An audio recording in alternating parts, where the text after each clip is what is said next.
مين بيعرف شو بيشتغل الجيش؟ حرب. شو كمان؟ كمان غيره واحدة لما صاروا بس يعني الجيش مين بيحمي لبنان؟ الجيش. مين بيحمي اللبنانية؟ انتوا الصغار والخطيرة وهيك الجيش. معاه؟ طيب الجيش عنده كذا شغل بيشتغل. حارب، بندافع عن البلد. بس تعرفوا نحن هون شو بنشتغل؟ نحن الجيش اللي هون تعرفوا نحن شو بنشتغل؟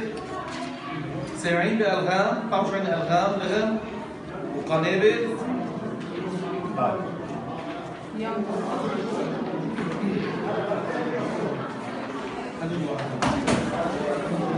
إسرائيل عدو. بتعرفوا الإسرائيليين شو عملوا بالحرب؟ سووا يكبوا قنابل شكلها كثير حلو مثل هاي. بس فعلا مشي. شفتوا هاي؟ هولي قنابل كبوها الإسرائيليين.